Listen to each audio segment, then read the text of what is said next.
Topic today is willpower, ego depletion, and your system 2. So last time we talked about system 1 and 2. This is a really important basic concept for this class.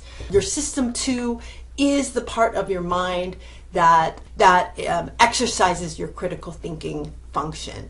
It's hard to use. You don't want to use it. System 1 is super easy.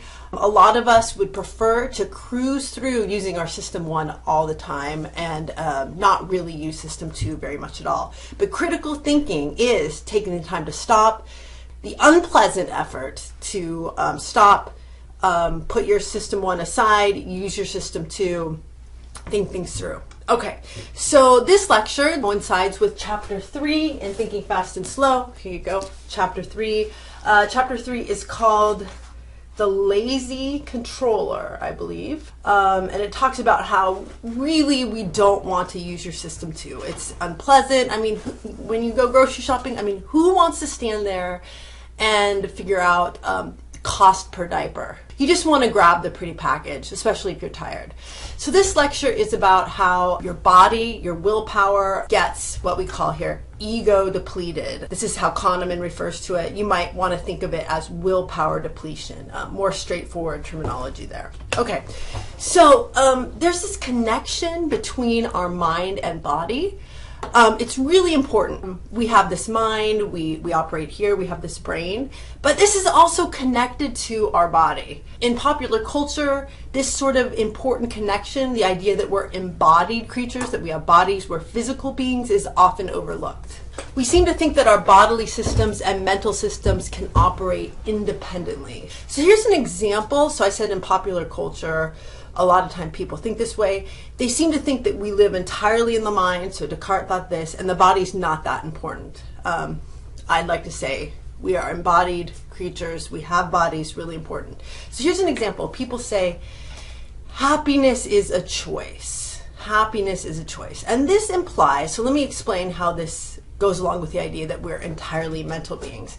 It implies that the mental experience of happiness is achieved entirely from another mental process of choosing. And it overlooks any sort of bodily or chemical underpinnings of our mental or brain processes. All you need to do is choose to exercise your willpower, and you will achieve this another mental state. So here we're living totally up in the mind. Mental state of choosing produces mental state of happiness. And what's irrelevant in this statement? Serotonin levels, whether you've eaten, pain, physical pain, and then also social circumstances. So, you know, someone died or your boyfriend just broke up with you. So it's not true. I mean, but if you have some major chemical imbalance, choosing to be happy, it's just not going to do it. So, yeah. Okay. Here's some examples of bodily experience that impact mental experience. I prick my body with a pin, and then I have this mental experience of, ouch, I don't like that. Okay, so hunger, right? You haven't eaten, you don't feed your machine, your body. What happens in your mind? Well, you feel hungry, but you may feel also grouchy. You might get angry. I heard this new word called hangry. Hangry. I have little kids, and this is hungry equals anger. Drunkenness. So what do you do to your body? You imbibe alcohol, so you affect your body. What happens to your mind? If you're not coordinated, you might see fuzzy things. You might see pink elephants. I don't know. Tiredness. You're tired. So you might, if you haven't slept in a while, you might have these mental states. In PMS, your body is working, a woman's body is working overtime to reproduce. That produces a bodily fatigue that's linked to this mental experience of being emotional. So, in the same way that being tired might make someone emotional. Okay, so there's this common conception, we live entirely in our minds, and that if you just try, that you can do anything. So if you put your mind to it, you can do anything. That willpower alone, this sort of mental phenomena, can make you do anything, can get you anywhere you want to go. So I remember I was working out with elite track and field athletes, and they tried to tell me this, that, you know, if I put my mind to it, I could go to the Olympics. But let me tell you, my body got in the way. I had, you know, this willpower is also attached to a body that only has certain capacities for how fast it can run and how high it can jump. Hey, didn't get to the Olympics. These were a big thing in the 90s. I don't know if they have them. You know, bank managers have these up in their offices. Willpower. There is no challenge too great for those who have the will and heart to make it happen. So again, these are really big in popular culture, these sort of messages. Don't know if this is supposed to be a zombie or a Navy SEAL. Here's another one. Willpower knows no obstacles. So hey, look, if you put your mind to it, you can go to the Olympics. You can do anything. But guess what? Our minds are attached to our bodies. Determination. To those who understand the power of determination, unlikely does not mean impossible. Hey, will determination get you closer to your goal? Yes. Does it guarantee anything? Not at all. Okay, so these are all examples of how mental phenomena are supposed to be the whole show. I just heard about this book called The Secret. I guess I'm like 15 years late to the scene. Bestseller. Has this message that, you know, if you put your mind to it, you can do anything. Okay. So research over the last 20 years in psychology shows that these posters have the story wrong. But willpower is like a battery. The more you use it during the day, the more worn down you get. And you can recharge it by resting. All right, and I want to add a little footnote here. You can give yourself a bigger battery, but that is a long-term project. So there's studies. I'm going to post Roy Baumeister's lecture down in the extra stuff if you want to listen to it. But he talks about a study he did where if you just worked on exerting your willpower to have better posture, that helped your willpower overall. So in resisting sweets and working out more. So exerting your willpower helps you have that bigger willpower battery to get more willpower, but in the short term, you get worn down. So it's kind of like working out, right? You go to the gym to get bigger muscles, you bench press a whole lot. Later that day, after you've just bench pressed and maxed out, you're not going to be able to, I don't know, move trees in your backyard because you're going to be so tired. Your muscle battery is going to be worn down. But over time, you're going to have bigger muscles. That's how willpower is. Okay. In the short term, day to day, willpower is like a battery. It gets worn down. At the end of the day, you're about to lose it. So this is all based on pioneering research by Roy Baumeister. If you're interested, here's his New York best-selling book called Willpower. Here's Roy Baumeister apparently resisting a bunch of tempting sweets. Okay, so let me tell you a little bit about his research. Ego depletion. Here's a study.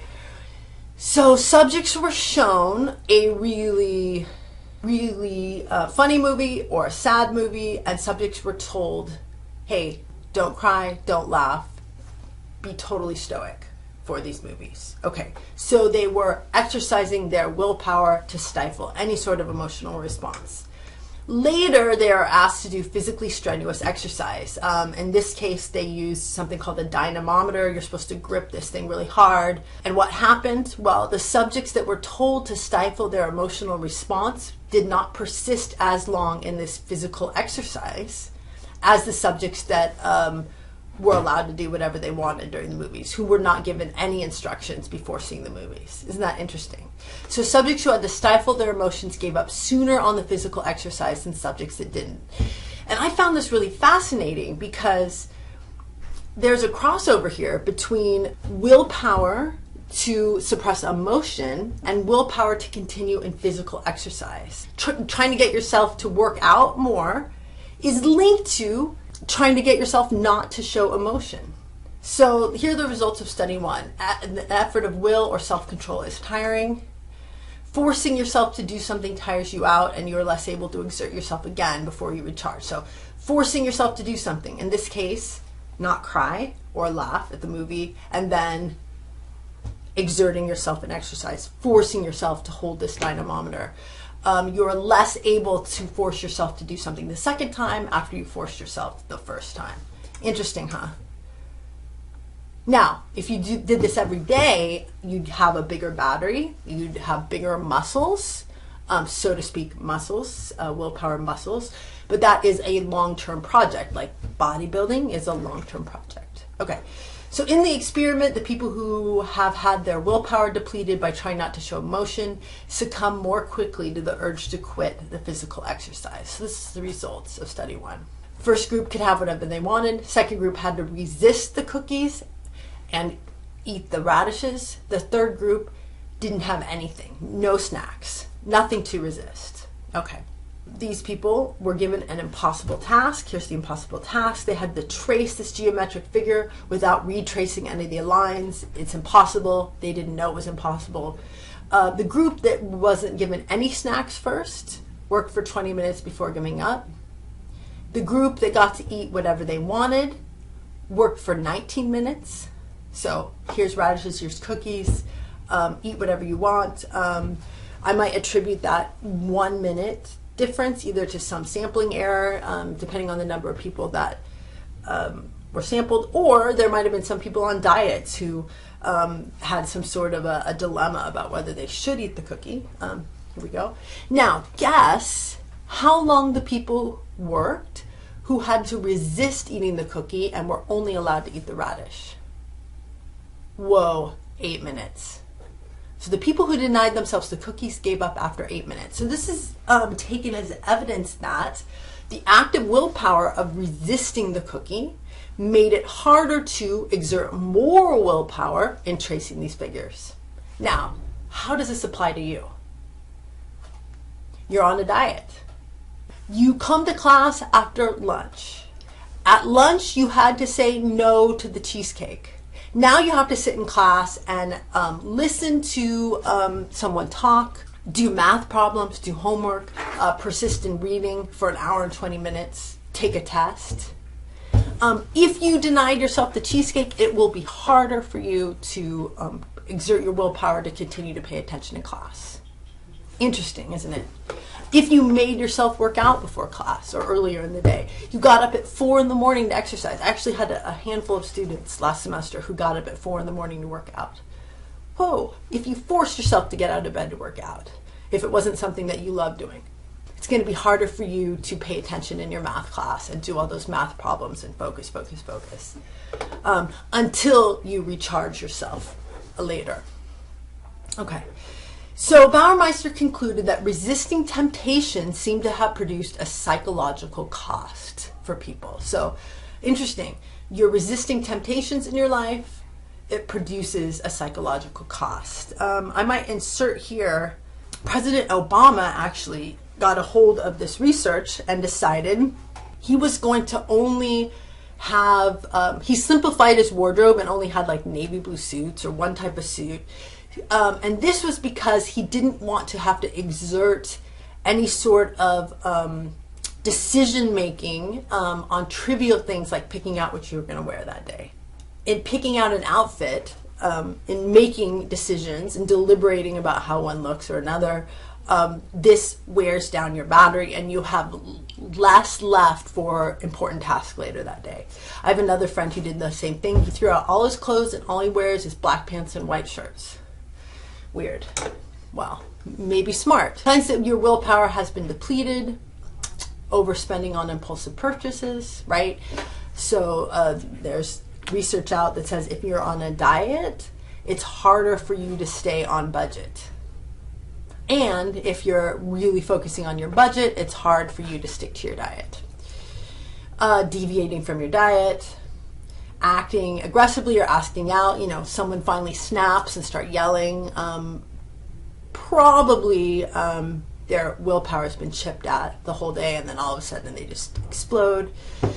Performing poorly in logical decision making, persisting less time in physical exercise, so giving up on the dynamometer, cursing or yelling at someone, doing things that your culture says is unacceptable, signs that you finally snapped, your willpower has been completely depleted. So this was a study done in Israel. It's been repeated in other countries. The default response of these judges was to deny parole. So these Israeli judges had, like, look at this huge stack of files. The easy thing to say is no parole, no parole, no parole. Okay, so what happened was when the judges were hungry, they did the easier thing, denied parole more often than after snack and lunch. If you looked at, so what they did is they charted the number of cases where parole was granted, and the highest rate of parole cases that were granted were right after snack and right after lunch. Right before snack and lunch, so after snack, most parole cases being granted, then it goes down to none right before lunch, right before snack. And then as soon as they have lunch, then more parole cases were granted. When a person is depleted, what's the lesson? They tend to take the easiest path. What's the lesson to take home? Make sure you have plenty of energy to succeed in this new task. So here you are at school. Is school easy for you? Is it something you can just do in your spare time? Hey, maybe it is. Maybe it is super duper easy. But look, maybe it's not. Maybe you need a lot of energy to focus on this class or your other classes. Make sure you have plenty of energy to succeed at school. If school isn't like super easy for you, don't plan to lose 70 pounds, which I had a student who was, several students actually, who were working up at 4 in the morning to work out. It's going to be really hard to meet your weight loss goal and to do well at school. If these are both if they are both challenges for you. It's going to be hard to quit smoking and to do well in a challenging class because you need all your energy for the one thing. The good news is once it's a habit, you don't need all the energy anymore. I have this can of Diet Coke here because I used to be so addicted to Diet Coke, so addicted that if I drove past a 7-Eleven, I could just hear the Diet Coke machine calling my name. Now, I'm not tempted at all by Diet Coke. It took a lot of willpower to stop drinking it. Now, it absolutely it's no energy at all. Nothing happens to me when I go by 7-Eleven. I just think, I don't think anything. I don't even notice 7-Elevens. Do they even have 7-Elevens in Nevada? Don't know. What does this have to do with System 2? Your System 2 is the willpower, the choosing, the deliberative system. Exercising your willpower is an act of your System 2. Your System 2 is your critical thinking system.